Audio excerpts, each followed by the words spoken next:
So let's talk about complex graphs. These are some notes. Complex graphs.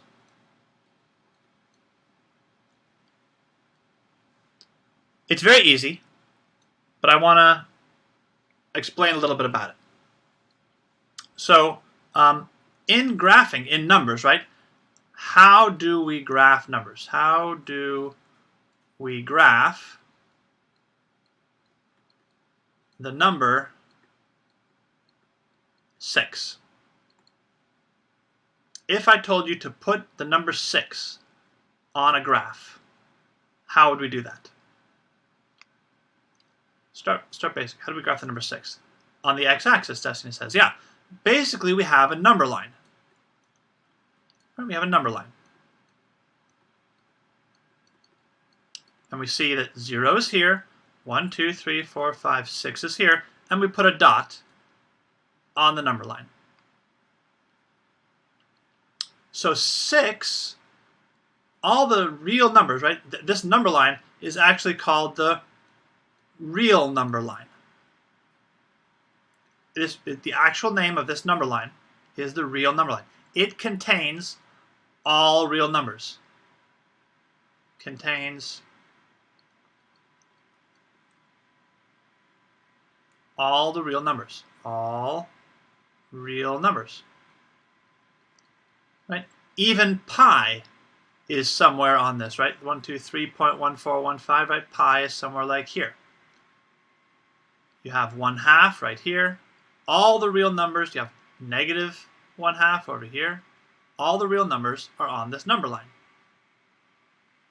Pi, 1/2, -7, etc.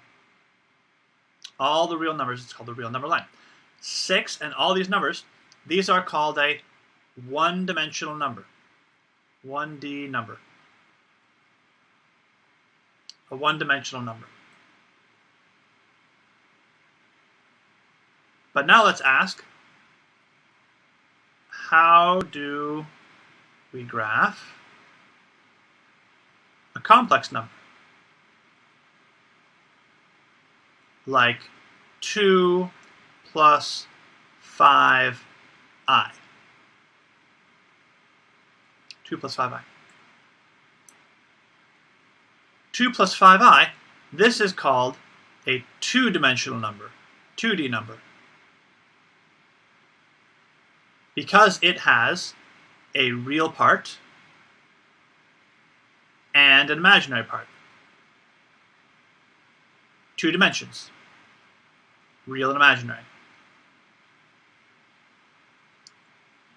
And yeah, Destiny's got it exactly right. What we do, it no longer fits in one direction, right? In the first direction, those are going to be all the real numbers. But we have to now go in another direction. And this is going to be the imaginary axis. So we have the real axis and the imaginary axis.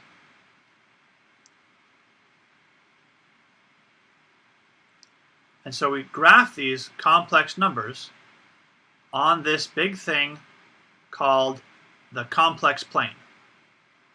Complex plane. It's the complex number plane. So 2 in the real is right here, plus 5 in the imaginary. 1, 2, 3, 4, 5 is right here. 2, 5. My number is going to be located right here. This is 2 plus 5i, right here. The 2 is the x, and the 5 is the y. So it's a two-dimensional number.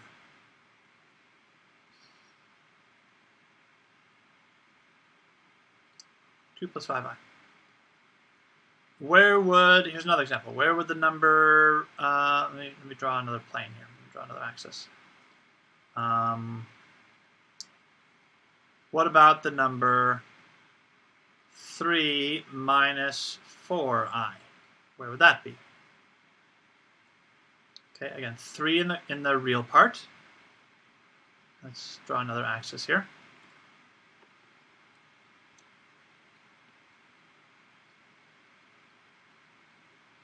Right, we have our real plane, our real axis, and our imaginary axis. So 3 minus 4i, 3 in the real, minus 4, negative 4, that means I go down 1, 2, 3, negative 4, right here. 3 minus 4i. 3 minus 4i. What about the number negative 2? Where is that? Negative 2. Well, it's got the real part of negative 2, but what's the imaginary part? Well, it doesn't exist, right? It's nothing in the imaginary axis. Negative 2 is the real part, so I would go negative 2, and then I would just stay on the x-axis. That's negative 2 plus 0i. Yeah. That's only on the x-axis. What if I did 5i? Where is that number? Well, again, this part is only the imaginary part. My real part of this is 0 plus 5i. So I have 0 on the real part, 5i, 1, 2, 3, 4, 5 right here. So that would be 0 plus 5i.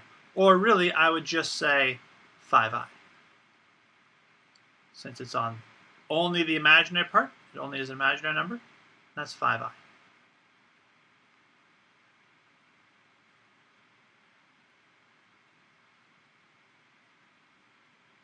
Not 5 plus 0i, Christopher. 0 plus 5i. The I part is the imaginary part. So I need to make sure I use my imaginary axis. The imaginary axis for the I part. And since the real part's 0, I'm 0 on the real axis. 0 left and right. 0 on the real axis. 5 on the imaginary axis. Up here.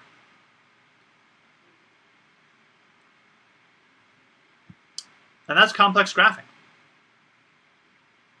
That's it, right? You locate the position, right? So the real part is like x, and the imaginary part is like y. That's how you do some complex graphing. And if any one of them is 0, figure out the 0, right? Just make sure you're 0 on that line. So this is two-dimensional numbers, everybody.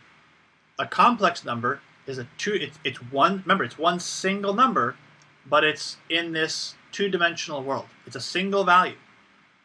And there are other complex numbers. There are 4-dimensional numbers or 8-dimensional numbers, and they let us do all kinds of crazy math.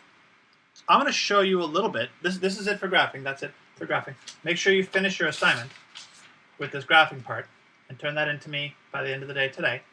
This 2.4 is due today. So finish the graphing stuff.